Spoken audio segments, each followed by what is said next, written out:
You went to bed and woke up to 200 Bitcoin. Yeah. And I used my credit card and I bought 100 Bitcoins for $20. The early days of crypto, it was the Wild West. From there was no clawing back from that rabbit hole.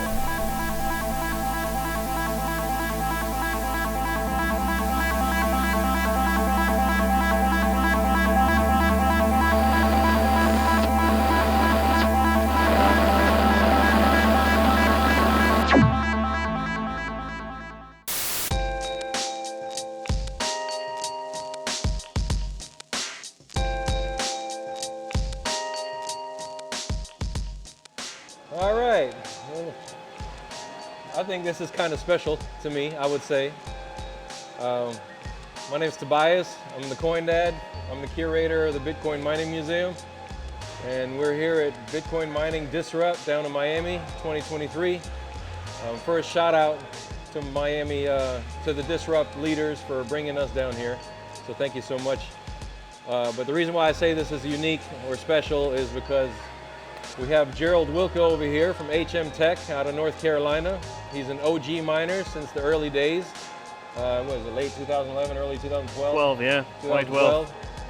And he's the owner of the largest repair center in the North America region. And I'm also proud to say that he's a friend of mine. We don't live too far apart, and we have, done a little fishing and golfing and hanging out and drinking some beers and getting to know each other. And I appreciate his friendship. So to interview him as... So sweet. I love you too, man. But to interview you here at Mining Disrupt as a part of our OG segment for the Bitcoin Mining Museum, I think is special to me. So thank you for your time coming out and hanging out over here with me. Always a pleasure, man. Always a pleasure. Thank you. So, since you're an OG, Yep.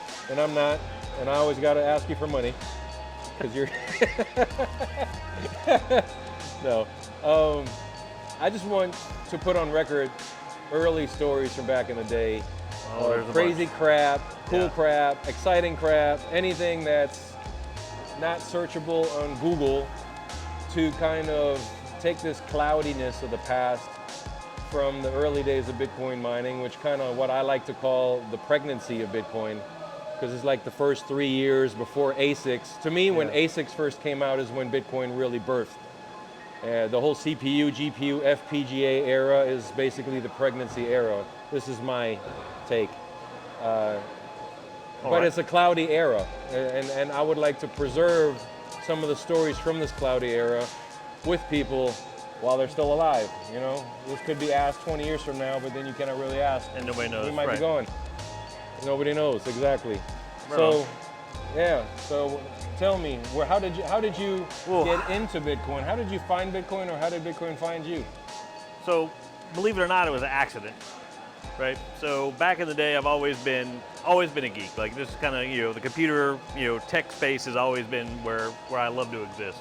And back in 2011, 2012, there was a volunteer computing service where you could aid and donate your clock cycles to SETI at home, folding at home, genetic research, and basically all that did is, while your computer was idle, it would do math calculations, and then you were donating those clock cycles to those organizations that needed help with additional computational power. So along those times, they released a new client which incorporated a lot of different projects together, and whichever project needed help, it would automatically allocate your clock cycles. And this new program was called BOINC, B-O-I-N-C. So when I went to search, whatever browser it was back then, Netscape or what have you, I fat-fingered it, and the results I got was Bitcoin. You fat-fingered BTC. I guess so. It wasn't what I was looking for. What was it supposed to be? Do you remember? B-O-I-N-C. B-O-I-N-C. Yeah, BOINC. So I probably just, I fat-fingered on the keyboard, hit enter, and the top result was Bitcoin. So I was like, the hell is that? And I started doing some reading on it, and I was like, man, that's crazy. I was like, you can't make your own currency. I was like, the feds are gonna, just kill that. And I downloaded my client, and then I moved on. Well, about 6 months later, I was at work, and somebody was talking about Bitcoin. I was like, oh, all right, well, let's talk about it. I started doing my own homework. Best Buy. Yeah. Yep. Yeah. You were in charge of Geek Squad, right? Yep. Geek Squad whole stores. Yep. Yep. Managed the whole store. And so we started talking about Bitcoin. I was like, man, that's really cool. And I naturally gravitated to the mining of Bitcoin because, again, me being in the tech space and more on the hardware side, that's what interested me. So started looking at it, and I was like, man, it sounds like we could turn electricity into money.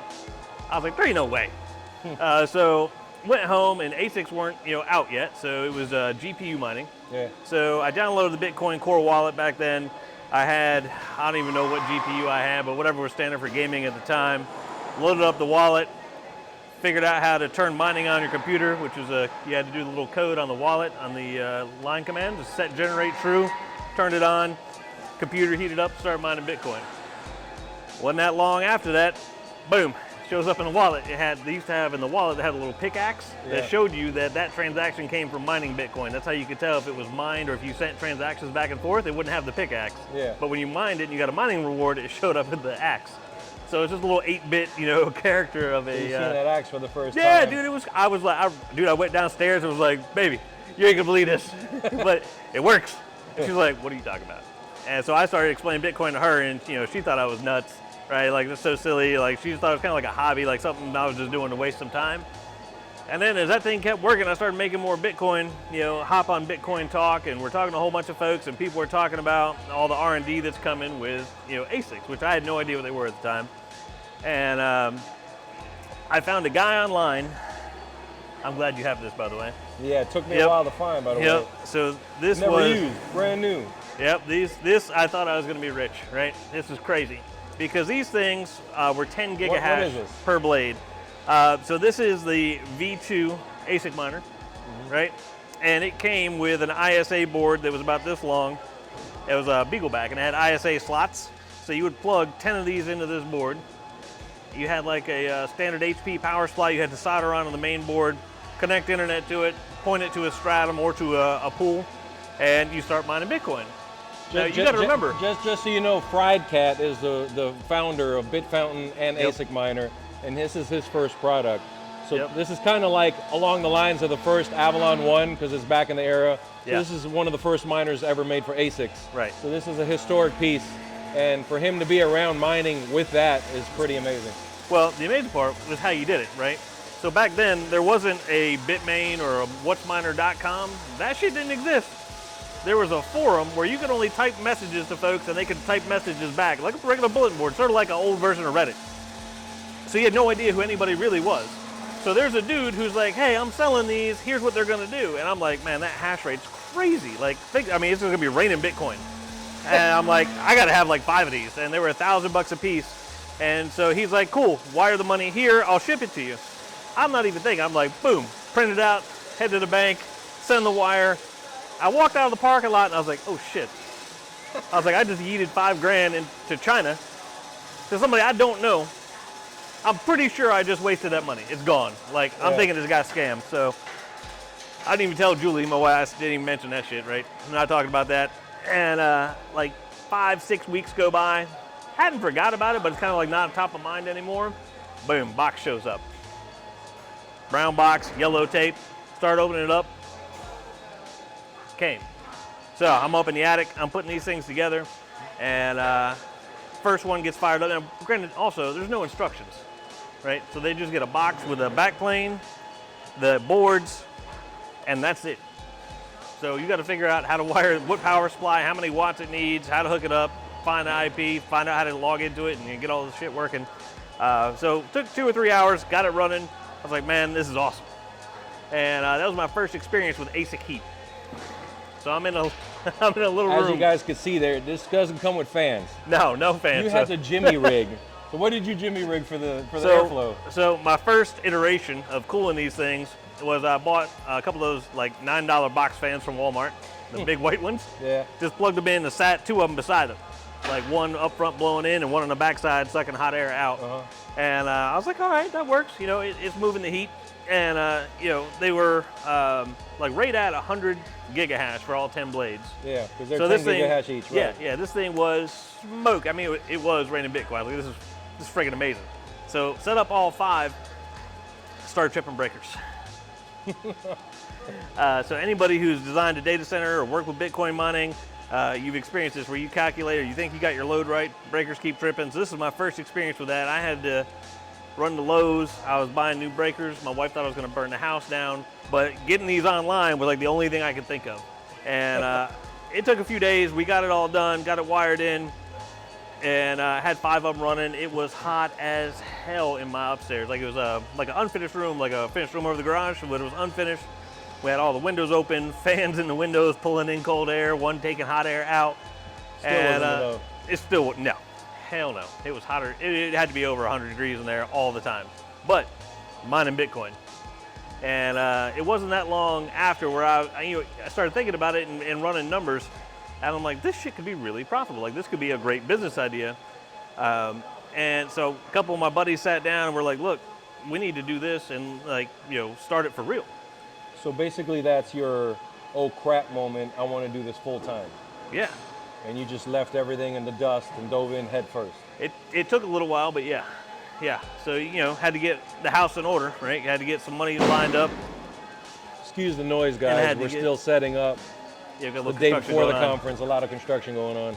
Yeah, but so we got everything in order, and then we started mining Bitcoin professionally. I told my wife I wanted to quit my job, which is crazy. I'd been there for like 14 years. I experienced that, and that's not an easy moment. No, it's not. My whole family told me I was nuts. Yep. Julie was super supportive though, and at the time, now this is also the funny part. There was no real industrial or commercial Bitcoin mines that existed in North America. There could have been some in China or overseas that we didn't really know about, but there really wasn't anybody big that was doing it. had these in a farm in China before he ever released the first, before he released these. Well, that was common back then.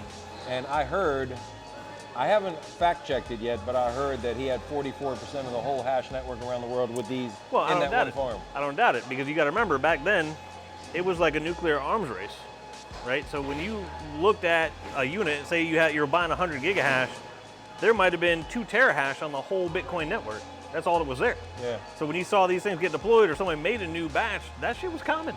Like, people would have huge chunks of the network because the network was so tiny. Right. Now people don't think about it because the network is huge. It's exahash. You can't build an exahash batch today. Exactly. Right. So the network is so large and so much more secure. Yeah. But back then it was like instant. Like, shit would become outdated so fast. Like, by the time you got your pre-order, you had to pre-order the next one because it was so much faster. Your old stuff was going to be obsolete by the time that batch releases. So there's this constant cycle. Daniel, who donated the Avalon 1, and when he plugged it in the basement, he said that for one day, he had 1% of the whole network. Yeah, absolutely right. The global network in his garage. Yes. Yeah, that was all true stories. It's crazy. Yep. So our goal, when we first started, we said, hey, we're going to have the biggest Bitcoin mine in the world, and our goal was 10 meg. Because there wasn't anything that existed back then.